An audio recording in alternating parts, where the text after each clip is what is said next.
Hello students, welcome. आज से हम क्लास 12th मैथ्स की सीरीज शुरू करने जा रहे हैं। तो जैसे कि अनाउंसमेंट वीडियो में मैंने आपको प्रॉमिस किया था कि डेली इवनिंग में 8 o'clock आपके पास मैथ्स के वीडियोस आएंगे। तो पिछले 2 दिन अष्टमी और रामनवमी की वजह से मैं व्यस्त था, लेकिन आज से हम ये सीरीज शुरू करने जा रहे हैं। तो आज हम क्लास 12th मैथ्स का जो पहला चैप्टर है रिलेशंस एंड फंक्शंस, उसकी शुरुआत करेंगे। तो जैसे आप आज के वीडियो में आप पढ़ेंगे रिलेशंस के बारे में कि रिलेशंस क्या हैं, टाइप्स ऑफ रिलेशंस, एग्जाम्पल्स पढ़ेंगे। फिर कल हम इसकी एक्सरसाइज 1.1 करेंगे जो एनसीईआरटी की एक्सरसाइज 1.1 है, और उसके बाद फिर दूसरा टॉपिक करेंगे, फिर उस पर बेस्ड एक्सरसाइज करेंगे। इस तरह से चैप्टर कंप्लीट होगा और ऐसे करके चैप्टर बाय चैप्टर हम ये पूरा सिलेबस इस चैनल पे कंप्लीट करेंगे। Full comprehensive top class study यहाँ पे आपको कराई जाएगी। आपको कोई भी चिंता करने की आवश्यकता नहीं है as far as class 12th maths is concerned. Alright, ये पूरा syllabus completely free of cost है, लेकिन इन रिटर्न आपको एक फेवर करना है कि अगर आपको वीडियो अच्छे लगते हैं, जेन्युइनली आपको अच्छे लगते हैं, तो आप अपने क्लासमेट्स के साथ में, फ्रेंड्स के साथ में इन वीडियोस को ज़रूर शेयर करें और चैनल को सब्सक्राइब करें। एंड रिलेटेड टॉपिक्स के वीडियोस के लिए डिस्क्रिप्शन बॉक्स में प्लेलिस्ट चेक करें। So let's start. और अब हम पढ़ते हैं ये सभी टॉपिक्स जो कि रिलेशंस के अंडर में आते हैं, और इसमें ये सब हम करेंगे। ठीक है, कि रिलेशंस क्या होते हैं, types of relations, empty relation, universal relation, equivalence relations, और उसके बाद reflexive, symmetric, transitive, then related examples भी हम करेंगे। ठीक है, तो सबसे पहले रिलेशंस क्या होते हैं, लेकिन इससे भी पहले एक दो छोटी छोटी चीज़ें हैं जो मैं आपको समझाना चाहता हूँ। कार्टेशियन प्रोडक्ट्स क्या होता है? अगर आपने 11th में मैथ्स थोड़ा भी ठीक से पढ़ी तो आपको पता होगा कार्टेशियन प्रोडक्ट्स ऑफ सेट्स क्या होते हैं। यहाँ पर 2 सेट हैं ए एंड बी। अब अगर हमें इनका कार्टेशियन प्रोडक्ट निकालना है तो क्या होगा? तो यहाँ पे जब हम ए क्रॉस बी करेंगे तो ए का एलिमेंट बी के एलिमेंट के साथ में आएगा। तो यहाँ पर जो पहला एलिमेंट है ये बिलोंग करेगा ए को और दूसरा एलिमेंट बिलोंग करेगा बी को। इस तरह से है A2 A3, उसके बाद B1 B2 B3, ये है। जब हम B क्रॉस A करेंगे तो पहला एलिमेंट बिलोंग करेगा B को, दूसरा एलिमेंट बिलोंग करेगा A को, यानी ये होगा 1A 1B, then 2A 2B 3A 3B। जब हम A क्रॉस A करेंगे यानी A का A के साथ ही हम प्रोडक्ट फाइंड कर रहे हैं, तो हमारे पास A है AB और दूसरा भी A है, तो क्या बनेंगे ये? तो ये बनेगा A A AB BA and BB। और जब हम B क्रॉस B करेंगे यानी ये, तो इसका इसी के साथ में हमें प्रोडक्ट निकालना है, तो क्या होगा? 1 1 1 2 1 3 2 1 2 2 2 3 3 1 3 2 एंड 3 3, ये है। अब इस पर्टिकुलर टॉपिक में आपको ये मिलेगा, यानी A इंटू A। तो इसको जब हम लिखते हैं तो ये लिखने का तरीका होता है ये, यानी A टू A हम ले रहे हैं और इसे लिखते हैं a relation in a set A। ऐसे ही अगर यहाँ पे मान लो इंटीजर्स हम ले रहे हैं कि a relation in a set, और इंटीजर्स मान लो Z हैं, तो यहाँ पर लिखा हुआ आएगा कि R Z Z, इस तरह से। तो ये ध्यान रखना आप। क्लियर है? अब है कि what is a relation. Relation क्या होते हैं? तो रिलेशन इन अ सेट ए, मतलब कोई सेट ए है, तो a relation in a set A is a subset of A cross ए। ये ध्यान रखना, जो कोई रिलेशन होगा वो ए क्रॉस ए का ही एक सबसेट होगा। तो मान लो कि ए है हमारे पास 1 2, तो ए क्रॉस ए क्या होगा? ए क्रॉस ए होगा 1 1 1 2 2 1 2 2। ये तो ए क्रॉस ए है। जो रिलेशन होगा वो इसका एक सबसेट होगा।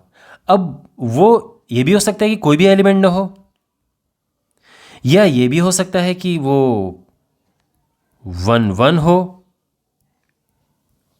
2 2 हो, डिपेंड करता है कंडीशन क्या है। और या ये भी हो सकता है कि सभी हो, यानी 1 1 भी हो उसमें, 1 2 भी हो, 2 1 भी हो और 2 2 भी हो। तो कहने का ये मतलब है, अभी आप बस एक एक देखो, मैं स्टेप बाय स्टेप आपको समझा रहा हूँ जिससे कि आपको कोई प्रॉब्लम ना हो समझने में। तो कोई सेट है ए, किसी सेट में हम कोई रिलेशन देख रहे हैं, तो उसके लिए अगर हम ए क्रॉस ए करें तो हमें ये मिलेगा, ये आप जानते हैं। जो रिलेशन होता है, रिलेशन इसका एक सबसेट होता है। अच्छा, इन्हें कहते क्या हैं जो हम ये लिख रहे हैं? इन्हें कहते हैं ऑर्डर्ड पेयर्स। ध्यान रखना, ये बहुत इंपॉर्टेंट शब्द है।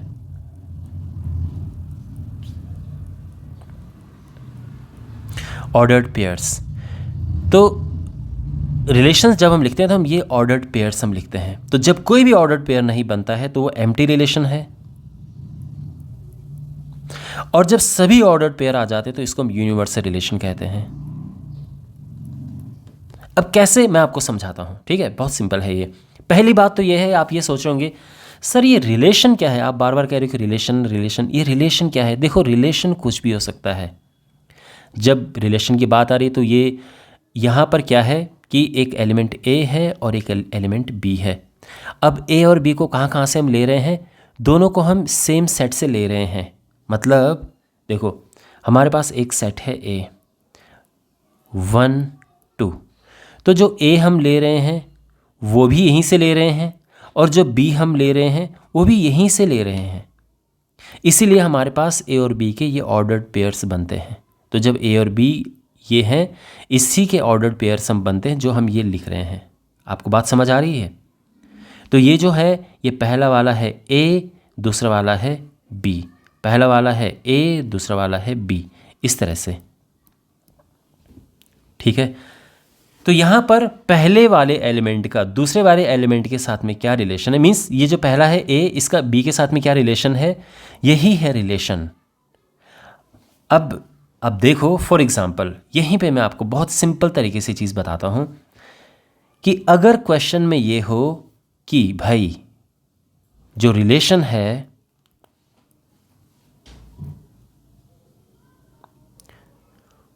वो है कि A B is such that, A B इस तरह से है कि जो उनका सम है वो एक नेगेटिव नंबर है।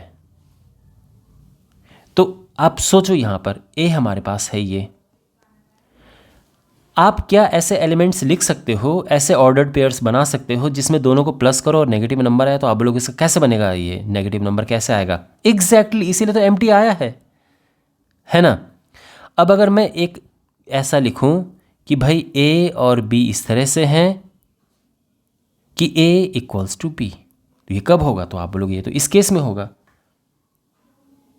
यहाँ पर जब रिलेशन जब इस तरह से है, जब रिलेशन है ना, जब कंडीशन ये है कि भाई relation is defined as this, तो ऑर्डर्ड पेयर्स ऐसे बनेंगे, है ना? ध्यान रखना, अगेन रिलेशन ऑन ए ले रहे हैं हम, ये इस सेट की बात हो रही है, रिलेशन ऑन सेट ए। इसके बाद अगर मान लो कि कोई रिलेशन इस तरह से डिफाइंड होता है कि भाई रिलेशन है कि ए और बी जो है वो इस तरह से है कि उनका जो सम है एक पॉजिटिव नंबर है, तो आप ये कहोगे कि ये तो हर बार पॉजिटिव आएगा। 1 1 + 1 करो, 1 + 2 करो, 2 + 1 करो, 2 + 2 करो, हर बार पॉजिटिव आएगा। यस, दैट्स वाई इसमें सभी आ चुके हैं एलिमेंट, और जब सारे एलिमेंट आते हैं तो उसको हम कहते हैं यूनिवर्सल रिलेशन। तो यूनिवर्सल रिलेशन क्या होता है, एम्प्टी रिलेशन क्या होता है, ये आप समझ गए ना आप? अब आप यहाँ पे, तो ये है, ये बहुत ही बेसिक तरीके से मैंने आपको बताया है। अगेन रिलेशन हर बार इस तरह से मतलब हर बार इस तरह से नहीं डिफाइंड होता है। रिलेशन को हम इस तरह से भी डिफाइन करते हैं, जैसे मान लो कि एक है ए और एक है बी, तो ए का बी के साथ में क्या रिलेशन है? तो हो सकता है कि रिलेशन ये मिल जाए कि रिलेशन इज डिफाइंड एज, जो ए बी है इसमें A is greater than B,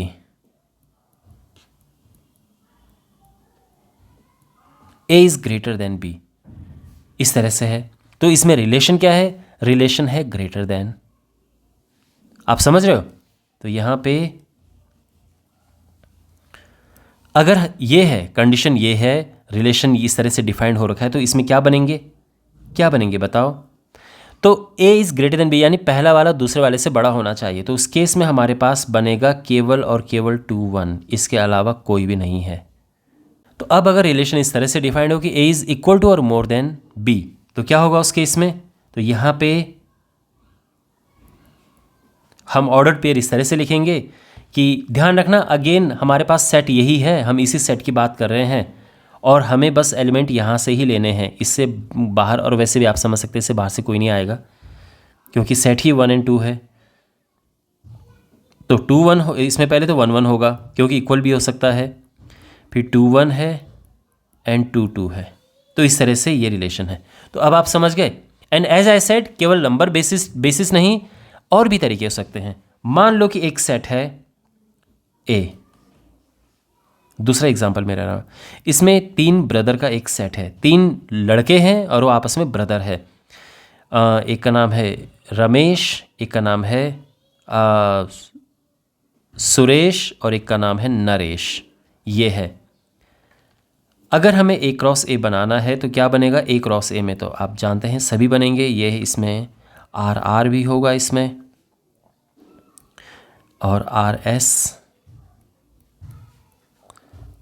are N. ध्यान से आप इनको देखो, बहुत अच्छे से आपको ये समझ आ जाएगा। S R S S S N, फिर एन आर एन एस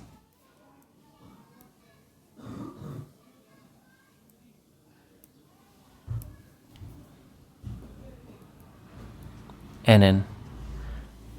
और ध्यान रखना ये तीनों आपस में भाई हैं, ब्रदर हैं। ये set of 3 brothers.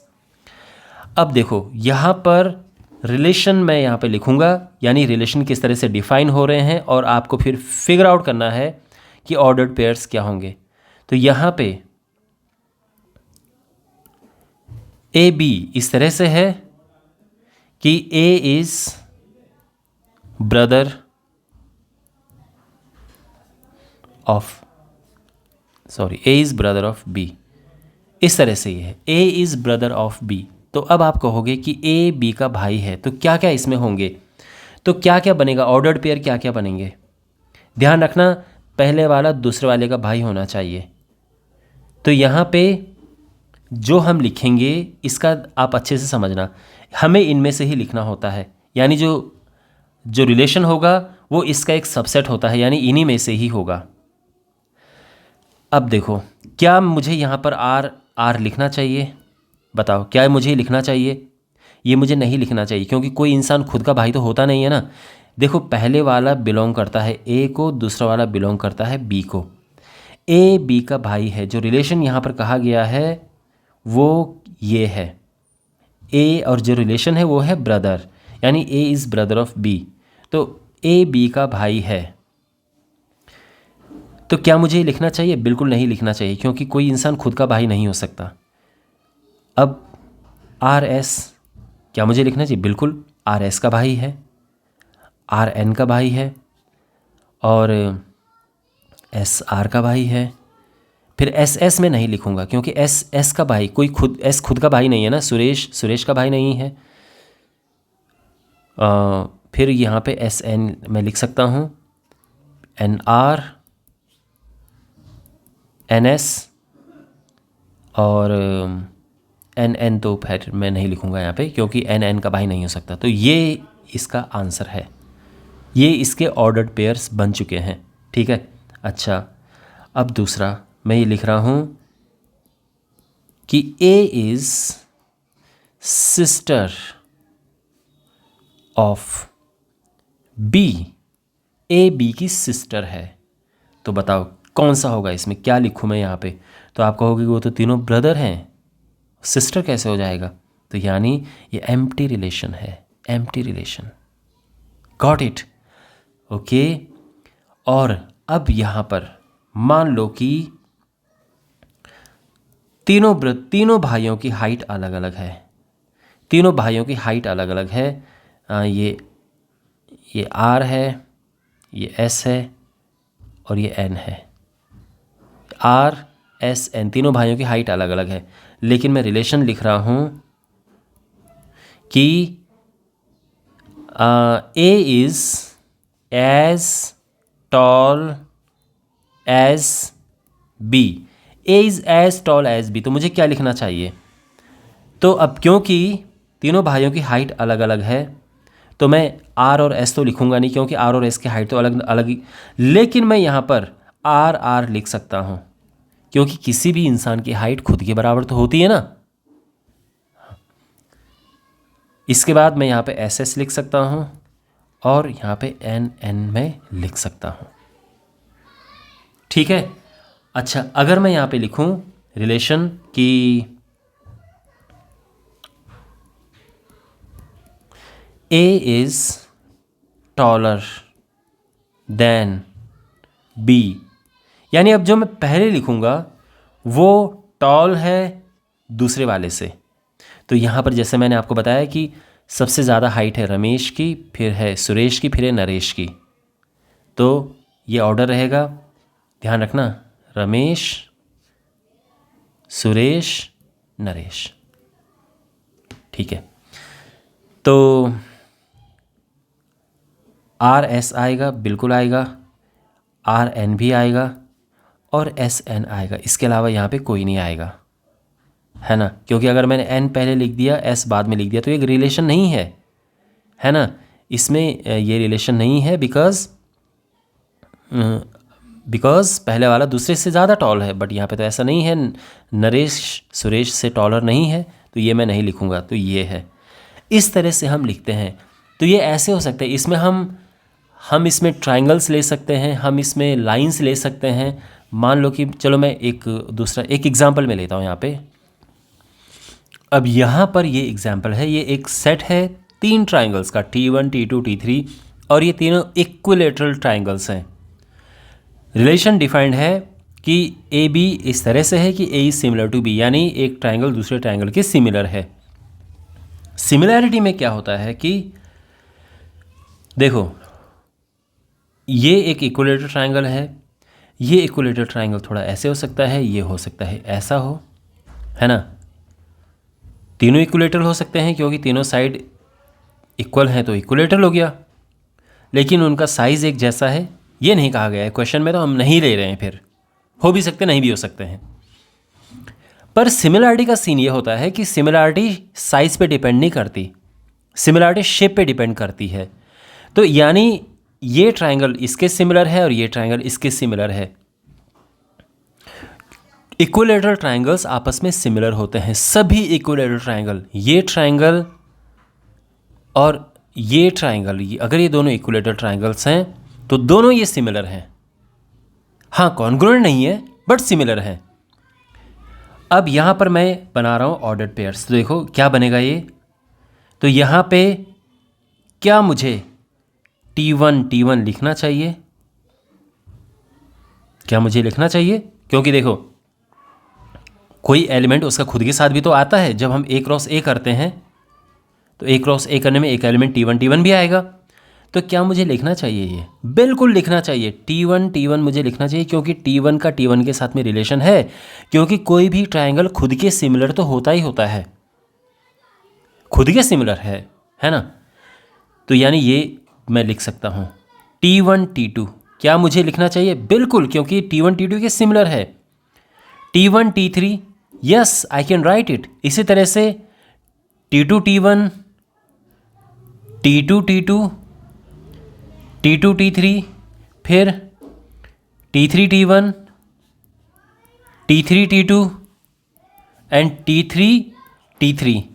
Can I right this? Yes of course I can right this. अब आप नोटिस करेंगे कि इसमें A क्रॉस A के सभी एलिमेंट्स आ चुके हैं। इसका ये मतलब है कि ये जो रिलेशन है ये एक यूनिवर्सल रिलेशन है। यूनिवर्सल रिलेशन कब होता है? जब किसी रिलेशन में A क्रॉस A के सभी एलिमेंट होते हैं, यानी जो रिलेशन है वो इसके इक्वल होता है A क्रॉस A के। ठीक है ना। अच्छा, तो ये है। अब यहाँ पर हम ले रहे हैं दूसरा रिलेशन। अब रिलेशन इस तरह से कि A is congruent to B, तो इसके ऑर्डर्ड पेयर्स क्या बनेंगे? तो ऑर्डर्ड पेयर में ये है, सबसे पहली बात तो ये है कि कोई भी ट्रायंगल खुद का कॉन्ग्रुएंट तो होता ही होता है, क्योंकि खुद के बराबर है तो खुद का कॉन्ग्रुएंट तो होता ही है। बट क्या मुझे T1 T2 लिखना चाहिए? नो, बिकॉज अगर हम ये देखें, अगर उनके साइज़ ऐसे हैं तो फिर बिल्कुल कॉन्ग्रुएंट नहीं है ना, क्योंकि कॉन्ग्रुएंसी में क्या होता है, शेप और साइज़ दोनों एक जैसे होने चाहिए, तो कॉन्ग्रुएंट नहीं है, ध्यान रखना। इस तरह से T1 T3 भी कॉन्ग्रुएंट नहीं है, but T2 T2 I can write here and T3 T3 also I can write here. तो ये है इस तरह से। तो एक बात ध्यान रखना, जब भी हमारे पास ऐसे रिलेशन होते हैं T1 T1 T2 T2 T3 T3 यानी सेम ही, तो इसको हम कहते हैं आइडेंटिटी रिलेशन।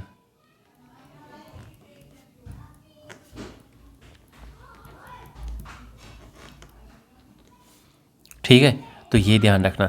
तो आई एम श्योर अभी तक आपको समझ आ चुका होगा कि यूनिवर्सल रिलेशन क्या होते हैं, और पीछे हमने एम्प्टी रिलेशंस भी एक दो बारी किए थे कि एम्प्टी रिलेशंस क्या होते हैं। ठीक है, अब हम एक और एग्जांपल लेते हैं। ये एग्जांपल है कि ए कोई सेट है, let R be the relation in A given by this. तो रिलेशन इस तरह से दिया है। तो यहाँ पर अब पहले बात तो ऑर्डर्ड पेयर, हमें ऑर्डर्ड पेयर्स हमें बनाने हैं। तो ऑर्डर्ड पेयर्स कैसे बनेंगे? तो देखो यहाँ पे ऑर्डर्ड पेयर्स हमें बनाने कि a minus B should be 2। तो हमें पहला एलिमेंट इस तरह से लिखना है कि उसमें से दूसरे एलिमेंट को माइनस करें तो 2 आए। तो हम 1 तो लिख नहीं सकते, 2 भी लिख नहीं सकते, 3 से शुरू करेंगे तो 3 1 होगा, तभी तो माइनस करके 2 आएगा। फिर है 4 2 है, 5 3 है, 6 4 है, और कोई है नहीं, और कोई नहीं है। तो ये आ गए हैं, हो गया है। अब यहाँ पर देखो, क्या 3 1 के साथ में रिलेशन में है? बिल्कुल है, 3 1 के साथ में रिलेशन में है। तो मैं इसको ऐसे लिख सकता हूँ, और मैं इसको ऐसे भी लिख सकता हूँ कि 3 1 बिलोंग्स टू आर। ये दोनों सेम चीज़ें हैं, ध्यान रखना। ये चाहे इसको ऐसे लिखो चाहे ऐसे लिखो, सेम बातें हैं। क्या 1 3 आर को बिलोंग करता है? देखो नहीं बिलोंग करता है, तो इसको मैं ऐसे भी लिख सकता हूँ, और इसको लिखने का ये तरीका भी है कि मैं ये लिखूँ और इसको क्रॉस कर दूँ। इसी तरह से अगर यहाँ पर मैं लिखूँ कि 5 3, ये 5 का 3 के साथ में रिलेशन है, तो इसको मैं इस तरह से लिख सकता हूँ क्योंकि है बिल्कुल, और या फिर मैं इसको ऐसे भी लिख सकता हूँ। और क्या 3 5 ये 3 का 5 से रिलेशन है? तो नहीं, 3 का 5 के साथ में रिलेशन नहीं है, 5 का 3 के साथ में है, क्योंकि 3 आई मीन टू से 5 3 जो है वो इस रिलेशन को बिलोंग करता है। ठीक है ना? तो 3 5 ये बिलोंग नहीं करता है, क्लियरली आप देख सकते हैं नहीं है। और इसको हम इस तरह से भी लिख सकते हैं, ये। Okay, got it. Domain of and range of a relation. Domain, अगर हमारे पास ये क्वेश्चन है, अगर हमें इसका डोमेन लिखना है तो क्या होगा? तो डोमेन होता है जो ए होता है, ए वाला पार्ट, पहला वाला पार्ट, ये डोमेन है। दिस इज डोमेन, पहला वाला। तो इसमें कौन कौन से आएंगे? जो फर्स्ट एलिमेंट यहां से होगा, विच मीन्स 3 4 5 एंड 6। रेंज, तो रेंज होता है जो दूसरे वाले को बिलोंग करता है, यानी ये रेंज है, और यहाँ पर ये आएगा रेंज में, ये आएगा, ये आएगा और ये आएगा, यानी रेंज है set of all the elements of B. तो 1 2 3 4 ये है, ये रेंज है। ओके, तो डोमेन एंड रेंज आपको समझ आ गया? ऑलराइट, तो अभी तक मैंने वैसे आपको अच्छे से समझा दिए हैं empty relation, universal relation and identity relation, but यहाँ पे उनकी प्रॉपर डेफिनेशंस हैं। अगर आप इंटरेस्टेड हो इसमें तो ये देख सकते हैं। बाकी मैं आपको अभी एक एग्जांपल बताऊंगा जिसमें फिर से हम ये निकालेंगे कि कौन सा एम्प्टी रिलेशन है, कैसे यूनिवर्सल रिलेशन होता है, और कौन सा आइडेंटिटी। ऑल्दो हम यहाँ पे कर चुके हैं, जैसा आपने देखा होगा कि ये बिल्कुल यहाँ पर जो ये रिलेशन है ये बिल्कुल एक, यानी जितने भी एलिमेंट हैं इसमें सारे के सारे आ चुके थे इसमें। तो आपने देखा कि ये यूनिवर्सल रिलेशन है, यानी अगर आप इसमें ए क्रॉस ए निकालोगे तो ए क्रॉस ए में ये सब कुछ आएगा, और अगर वो रिलेशन में है तो यानी यूनिवर्सल है। और इसी तरह से यहाँ पे अगर कोई भी एलिमेंट नहीं है तो एम्प्टी है, और अगर एलिमेंट एक जैसे हैं जैसे ये है, ये आइडेंटिटी रिलेशन है। R R S S N N इस तरह से जब आता है, दोनों एलिमेंट सेम जब होते हैं।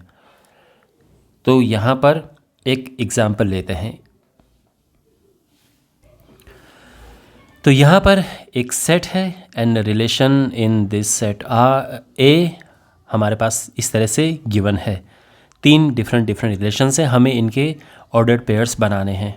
चलिए ठीक है, तो सबसे पहले यहाँ पर क्या ऑर्डर्ड पेयर बनेगा, तो x माइनस वाई का डिफरेंस 6 होना चाहिए। और ध्यान रखना, आप सोचेंगे सर हम ए बी ले रहे थे, अब एक्स वाई क्यों?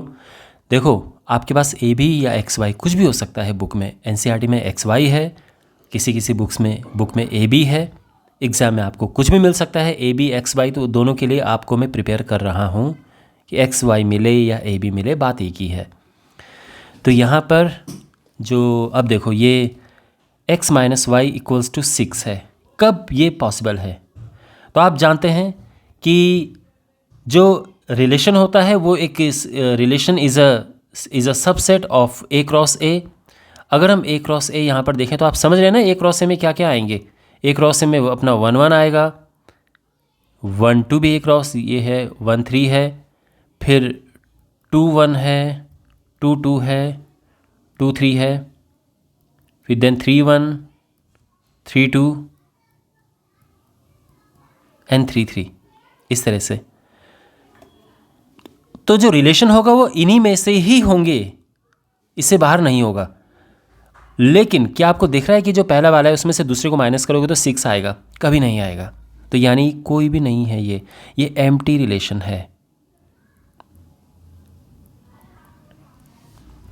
ओके, अब इसकी बात करते हैं यहाँ पे। तो यहाँ पे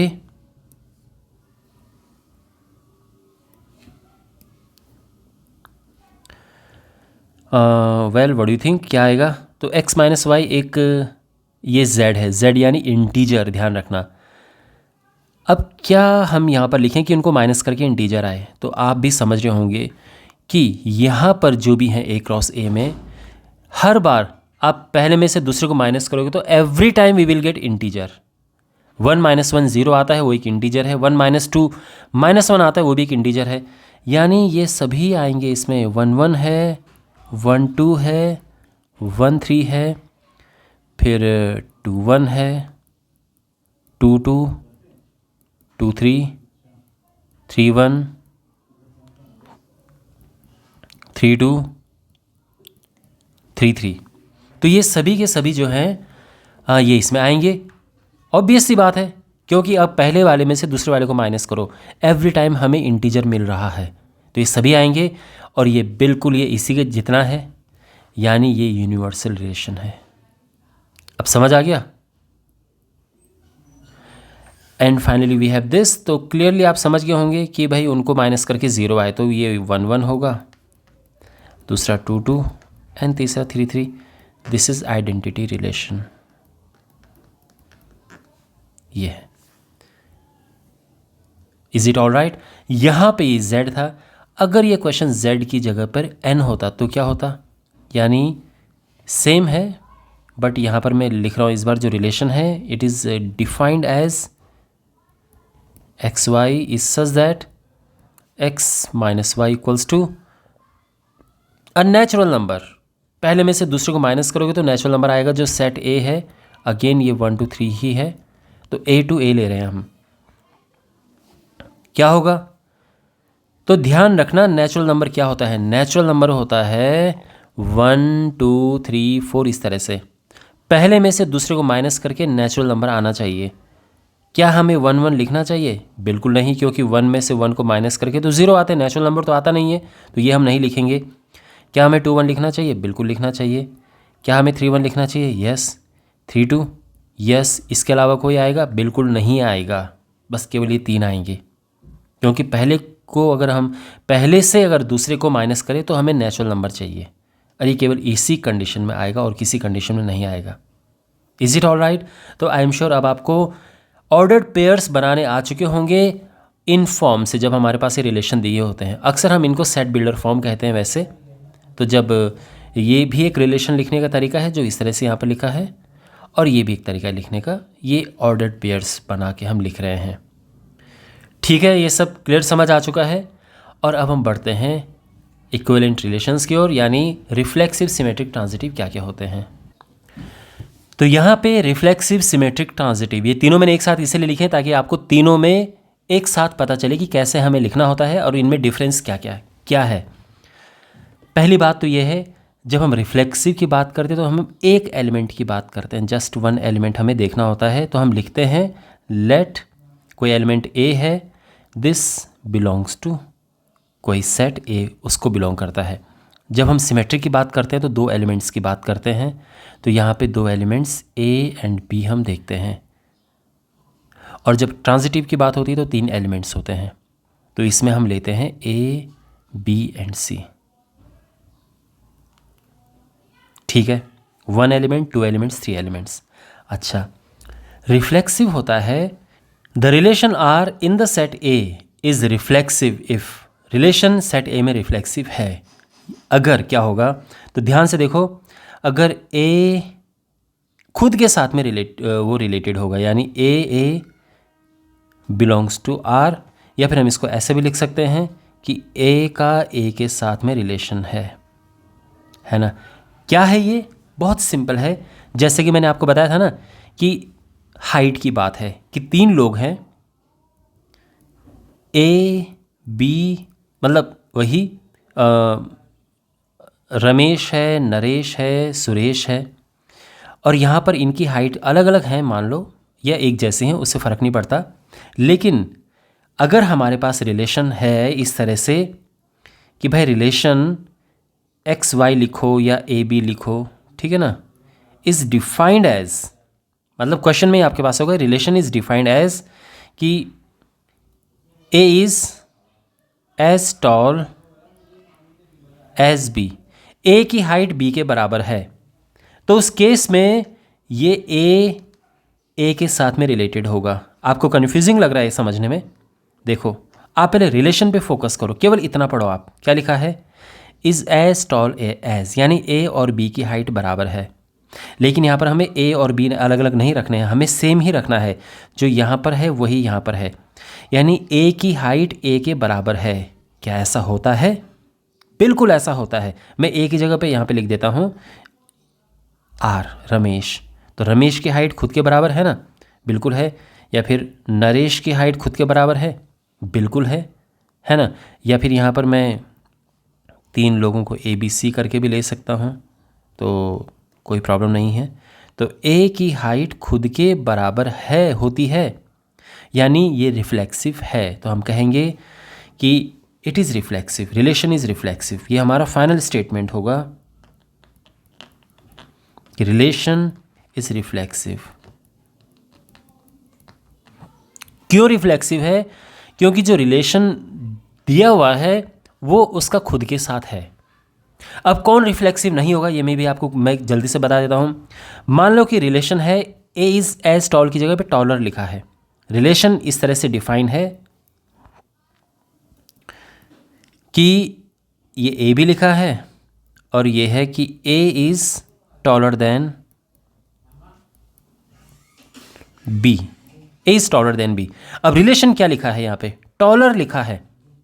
तो जब टॉलर लिखा है तो कोई भी आदमी खुद से टॉलर होता है क्या? कोई इंसान खुद से लंबा होता है? यानी ये इससे लंबा है? नहीं है। तो यानी ये रिफ्लेक्ट, अब अगर मैं इस रिलेशन की बात करूं तो अब जो है relation is not reflexive in this case. तो रिलेशन इज नॉट रिफ्लेक्सिव क्योंकि जो रिलेशन इसमें दिया गया है वो रिलेशन अब वो फॉलो नहीं करता है। आप समझ रहे हो ना? जब इक्वल था तो इक्वल रिफ्लेक्सिव था क्योंकि कोई आदमी खुद के बराबर लंबा होता है, लेकिन कोई आदमी खुद से ज़्यादा लंबा नहीं हो सकता है। आप बेसिक चीज़ समझ रहे होंगे आप। इस तरह से सिमेट्रिक क्या होता है? तो सिमेट्रिक में हम दो एलिमेंट्स लेते हैं और हम लिखते हैं कि the relation R in the set A is symmetric if. तो रिलेशन आर में कोई रिलेशन आर किसी सेट में सिमेट्रिक होगा अगर दिस। तो यहाँ पर अगर ये कंडीशन है, देखो हमेशा हम ये लेकर चलते हैं कि ये है, ये गिवन है, और फिर हमें ये लेकर आना होता है। तो अगर ऐसा है तो यानी सिमेट्रिक है। मैं आपको एग्जांपल से समझाता हूँ जिससे आपको बेटर समझ आएगा। तो एक एग्जांपल है, मान लो एक रिलेशन है। तो यहाँ पर ये है कि ए कोई सेट है जो मिस्टर एक्स के सन्स हैं, उसके सन हैं। मिस्टर एक्स कोई आदमी है, कोई पर्सन है, और उसके बेटे हैं 2, 4, 5 जो भी हैं। अब यहाँ पर जो रिलेशन है ये इस तरह से गिवन है कि एक्स इज़ वाईज ब्रदर। तो इज़ इट सिमेट्रिक? क्या ये सिमेट्रिक है, हमें प्रूव करना है। तो यहाँ पर देखो हम लेकर चलते हैं, देखो if A B belongs to R, मतलब हम ये लेकर चल रहे हैं। तो यहाँ पर, और ध्यान रखना उससे पहले हमें लेना होता है कि let A B belongs to A, ये तरीका है लिखने का। उसके बाद इफ़ हम लेकर चलते हैं, इफ़ जो ए बी है ये रिलेशन में है, यानी ए का बी के साथ में रिलेशन है, जो क्वेश्चन में लिखा है कि एक्स इज़ वाईज ब्रदर, यानी ए इज़ बीज ब्रदर।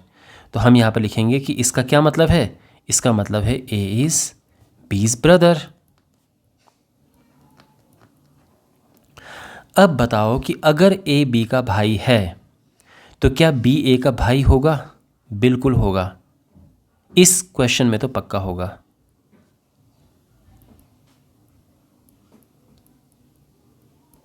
क्यों? क्योंकि यहाँ पे लिखा है सन्स। कभी कभार क्या होता है, चिल्ड्रन हो जाता है, वो कंफ्यूज करने के लिए आपको देते हैं चिल्ड्रन। तो चिल्ड्रन में ये होता है ना कि अगर ए बी का भाई है तो बी ए की बहन भी हो सकती है ना। तो उस केस में ध्यान रखना, आप बहुत कंफ्यूज कर देते हैं कभी कभार। तो उस केस में सिमेट्रिक नहीं होगा, इस केस में होगा सिमेट्रिक, क्योंकि सन्स हैं तो चारों सन हैं, तो चारों आपस में भाई हैं। तो ए बी का भाई है तो बी ए का भाई है, तो ए इज़ बीज ब्रदर। इसका इम्प्लाइज ये है कि ए बी ए का ब्रदर है, और ये इम्प्लाइज क्या है कि बी ए के साथ में रिलेशन में, जो क्वेश्चन में रिलेशन है वो है बी और ए का रिलेशन, ठीक है। तो ये बिलोंग करते हैं आर को, and therefore relation is symmetric. ये ध्यान रखना, इस तरह से होता है ये। इसके अलावा एक और एग्जांपल है, मान लो perpendicular lines, set of perpendicular lines. For example एक क्वेश्चन है कि जो ए है ये है a set of perpendicular lines, और रिलेशन यहाँ पर है कि x is perpendicular to y, है ना। मतलब obviously set of perpendicular lines है, रिलेशन भी इस तरह से है। तो क्या ये सिमेट्रिक है? तो हम यहाँ पर क्या लेकर चलेंगे? सबसे पहले तो हम लिखेंगे लेट, ध्यान रखना। और हम दो चीज़ें लेते हैं, जैसे मैंने आपको बताया था कि यहाँ पर हम दो चीज़ें लेट करते हैं, ओके। जब सिमेट्रिक की बात आती है तो हम लेट करेंगे दो लाइंस को, L1 and L2 belongs to A. ये दो एलिमेंट मैंने ले लिए हैं इस सेट से। अब देखो इफ़ L1 L2, देखो सिमेट्रिक में क्या करते हैं कि पहले हम अज्यूम करके चलते हैं कि ये रिलेशन में है, यानी L1 is perpendicular to L2, क्योंकि रिलेशन तो इसी तरह से डिफाइन कर रखा है। तो इसका मतलब ये होगा, अगर L1 L2 के परपेंडिकुलर है तो क्या L2 भी L1 के परपेंडिकुलर होगा? ऑफ कोर्स होगा। अगर एक लाइन ये है, एक लाइन ये है, ये L1 है और ये L2 है, तो अगर L1 L2 के परपेंडिकुलर है तो L2 भी तो L1 के परपेंडिकुलर है। और इसका मतलब क्या है कि L2 का L1 के साथ में वही रिलेशन है जो L1 का L2 के साथ में है। तो इसका मतलब है कि relation is symmetric. Got it? इस तरह से। अब अगर मैं इसी क्वेश्चन की बात करूं, ये परपेंडिकुलर वाले की, तो क्या ये रिफ्लेक्सिव होगा? तो ये रिफ्लेक्सिव नहीं होगा, क्योंकि कोई भी जो लाइन है वो खुद के परपेंडिकुलर नहीं होती है। कोई लाइन खुद के परपेंडिकुलर नहीं होती है ना। तो इसका मतलब अगर ये क्वेश्चन रिफ्लेक्सिव में आता तो ये रिफ्लेक्सिव नहीं है, ओके, बट ये सिमेट्रिक है। और अब हमारे पास है ट्रांजिटिव। तो ट्रांजिटिव में जैसे कि मैंने आपको बताया कि 3 एलिमेंट्स लेते हैं, और यहाँ पर हम क्या लिखते हैं कि the relation R in the set A is transitive if the relation R in the set A is transitive if. अब देखो ट्रांजिटिव कब होगा, तो अब हम इसमें मान कर चलते हैं कि इफ ए बी बिलोंग करता है आर को एंड बी सी बिलोंग करता है आर को, इट इम्प्लाइज कि ए सी भी आर को बिलोंग करता है। अगर ऐसा है तो ट्रांजिटिव होगा। अब कंफ्यूजिंग लग रहा है ना आपको, बट नो प्रॉब्लम, मैं आपको समझाता हूँ। रिलेशन लेते हैं, सिंपल सा रिलेशन है। तो एक रिलेशन यहाँ पर हमने लिया है कि कोई रिलेशन है जहाँ पे x ग्रेटर देन y है, और ये जो रिलेशन है इन द सेट A, और जो कि है नेचुरल नंबर्स का सेट, ठीक है। अब इसे कैसे ट्रांजिटिव हम प्रूव करेंगे, तो देखो अगेन डिटेल में एग्जांपल्स हम करेंगे, बट मैं बिल्कुल आम साधारण भाषा में आपको बता रहा हूँ। यहाँ पर होता क्या है कि हम 3 एलिमेंट्स लेते हैं, जैसे मैंने बताया ना, यहाँ पे ट्रांजिटिव के केस में 3 एलिमेंट्स लेते हैं। तो यहाँ पे हम लेंगे कि लेट, अभी 3 एलिमेंट आप एक्स वाई जेड लो, आप ए बी सी लो, ठीक है, इट डजेंट मैटर। तो ये हमने ले लिए हैं, इस सेट ए से 3 एलिमेंट हमने निकाल दिए हैं। अब यहाँ पर गिवन ये है कि रिलेशन क्या है कि एक्स वाई से बड़ा है, तो हम ये मान कर चलते हैं कि एक्स वाई से बड़ा है, मतलब एक्स वाई रिलेशन में है, एंड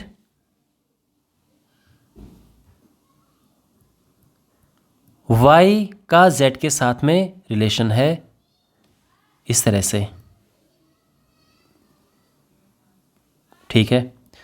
अच्छा, तो इसका क्या मतलब है, x y के साथ में रिलेशन में है, इसका मतलब क्या है, यानी x y r को बिलोंग करता है। इसका मतलब ये है क्लियरली क्या है कि x ग्रेटर देन y है, एंड y z r को बिलोंग करता है, यानी y z रिलेशन में है, y का z के साथ में रिलेशन है। इसका क्या मतलब है, इसका मतलब है कि y z से बड़ा है ना, पहला वाला दूसरे वाले से बड़ा है, सिंपल सी बात है। पहला एलिमेंट दूसरा एलिमेंट, ये जो ये है, ये आप यहाँ पे क्लियर देख सकते हैं, x is greater then y, तो वही हम यहाँ पर देख रहे हैं। इतना समझ आ गया ना, सिंपल सी बात है।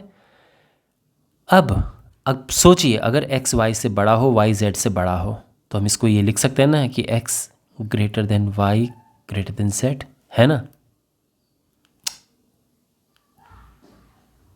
लिख सकते हैं। और इसका क्या मतलब है कि x ग्रेटर देन z है, और इसका ये मतलब है कि x का z के साथ में वही रिलेशन है जो कि क्वेश्चन में दिया है ना, x z से बड़ा है, तो हम x z belongs to r लिख सकते हैं, है ना। Therefore relation is transitive.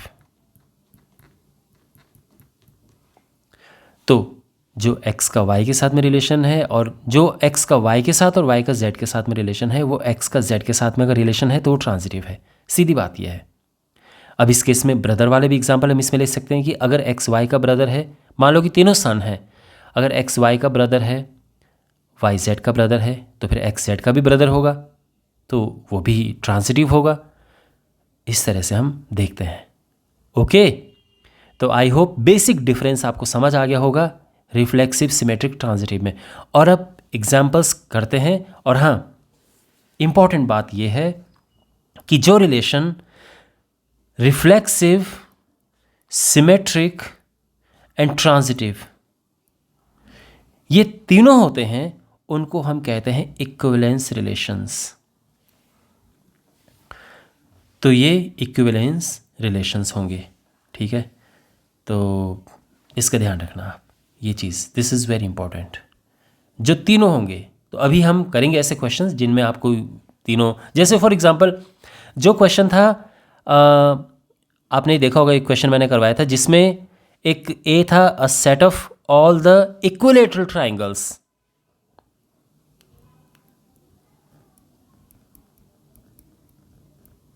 Equilateral triangles. तो क्विकली मैं आपको ये आम और साधारण भाषा में समझाता हूँ कि अगर ए है set of all the equilateral triangles, तो प्रूव करो कि जो रिलेशन होगा, क्या relation, relation is defined as X Y such that X is similar to Y.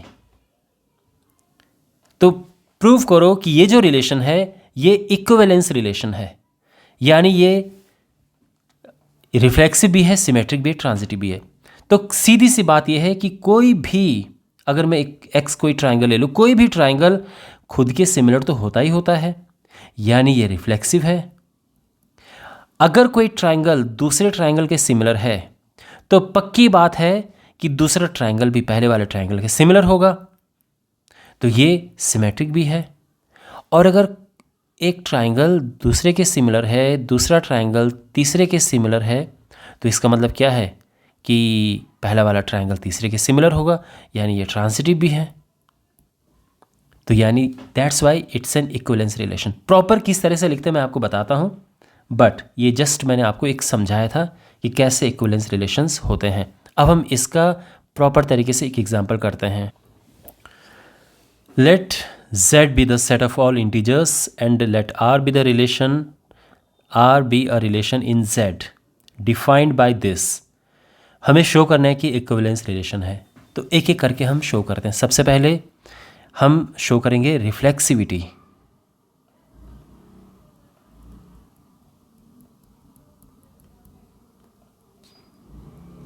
तो जैसे मैंने आपको कहा था, जब हम रिफ्लेक्सिविटी चेक करते हैं तो हमें एक सिंगल एलिमेंट लेना होता है।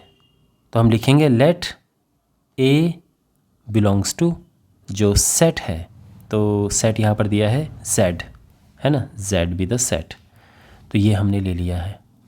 अच्छा, अब यहाँ पर देखो कि a माइनस ए क्या है, तो since a minus A is zero और ज़ीरो को हम इवन कंसिडर करते हैं,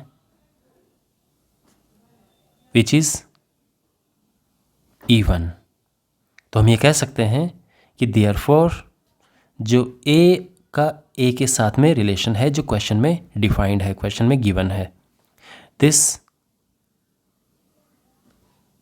है ना भाई, ये जो रिलेशन है a minus B is even. Because this minus this is even जो कि रिलेशन है, इसका मतलब ए आर को बिलोंग करते हैं, therefore relation is reflexive. Clear. अब हम सिमेट्री के लिए चेक करते हैं। सिमेट्री में हम दो एलिमेंट्स लेते हैं,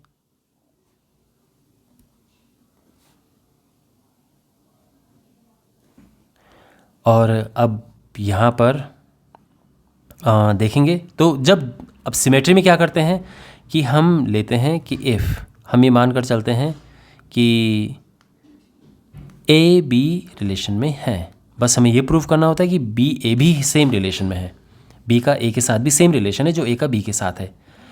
तो अगर ए बी रिलेशन को बिलोंग करते हैं तो इसका क्या मतलब है भाई, इसका क्या मतलब है, अगर ये रिलेशन में तो इसका मतलब ये है ना, तो इसका मतलब ये है कि ए माइनस बी इज़ इवन, और अगर ए माइनस बी इवन होगा तो बी माइनस ए क्या होगा, तो बी माइनस ए भी तो इवन होगा। मतलब अगर आपको प्रॉब्लम है तो आप इसको 2n ले सकते हो जो इवन को रिप्रेजेंट करने के लिए। तो अगर a माइनस बी 2n है तो b माइनस ए को हम माइनस 2n लिख सकते हैं, और अगेन ये क्या है, ये इवन है। तो a माइनस बी अगर इवन है तो b माइनस ए भी इवन होगा, और हम ये कह सकते हैं कि देयरफॉर जो बी ए है बी का ए के साथ भी वही रिलेशन है, क्योंकि इवन आ गया ना, ये भी भाई a माइनस बी इवन था, b माइनस ए भी इवन आ गया है, यानी b माइनस ए उल्टा भी इवन आ गया है। तो यहाँ पे b अगर यहाँ पे a आ गया है तो यहाँ पे भी हम वही करेंगे, तो यानी b a भी रिलेशन में हैं जो क्वेश्चन में गिवन है। तो देयरफॉर, तो देखो हमने शुरू यहाँ से किया और हम यहाँ पहुँचे, तो ये होता है सिमेट्री में, देयरफॉर r इज सिमेट्रिक। और अब इससे हम प्रूव करेंगे ट्रांजिटिव।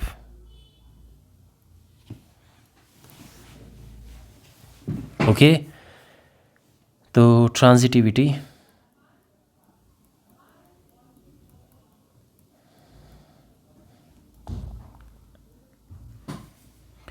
ट्रांजिटिविटी के लिए हम 3 एलिमेंट्स लेते हैं A, B, C। तो let ABC belong to Z। और अब ट्रांजिटिविटी में हम क्या करते हैं, देखो यहाँ पे हम लेकर चलते हैं कि गिवन लिखो या सिंस लिखो कि AB रिलेशन में है एंड BC रिलेशन में है। तो हमें प्रूव करना होता है फाइनली कि AC भी रिलेशन में होंगे। ये है सिंपली ट्रांजिटिविटी की डेफिनेशन कहो, ये सिंपल ये। अब AB रिलेशन में है तो इसका क्या मतलब है, इसका मतलब बिल्कुल ये है जो यहाँ पर लिखा है AB, A का B के साथ में क्या रिलेशन है कि A minus B is even. तो यानी A minus B is even. तो इवन का मतलब यहाँ पे एक काम करते हैं 2m ले लेते हैं एंड B माइनस C ये जो है तो ये भी इवन है क्योंकि ये भी तो रिलेशन में है। तो रिलेशन क्या है कि उनका माइनस करो इवन आएगा। इसको हम 2n ले लेते हैं। अब यहाँ पर इन्हें आपस में प्लस करो ऑन एडिंग, इन्हें प्लस करेंगे तो A minus B plus B minus C और राइट हैंड साइड में क्या है 2m प्लस 2n। B से B कटा, क्या मिला हमें A माइनस C मिला और यहाँ 2 कॉमन आ गया तो m plus n and which is what, which is even. तो A माइनस C इवन है, तो अगर ये A है ये C है वो इवन है तो ये भी A और ये C होगा। तो इसका मतलब AC रिलेशन में है। सिंस तो हम ये कहेंगे कि देयरफॉर रिलेशन इज ट्रांजिटिव। तो अब हम कहेंगे since relation is reflexive, symmetric and transitive therefore it's an equivalence relation. तो ये हमारा फाइनल स्टेटमेंट है, since R is reflexive, symmetric and transitive therefore it's an equivalence relation. तो आई होप आपको समझ आ गया होगा ये पूरा सोल्यूशन। ओके ऑलराइट, और इसी के साथ ये वीडियो समाप्त होता है। मैं उम्मीद करता हूँ कि आपको रिलेशंस अच्छे से समझ आया होगा। अगले पार्ट में यानी कल की क्लास में हम NCERT की एक्सरसाइज 1.1 करेंगे, इसके सभी क्वेश्चंस, और ऑब्वियसली उस एक्सरसाइज को करने के बाद आपका ये टॉपिक और अच्छे से स्ट्रॉन्ग हो जाएगा। तो फिर मिलते हैं अगले वीडियो में। Again subscribe to this channel and share this video with your friends.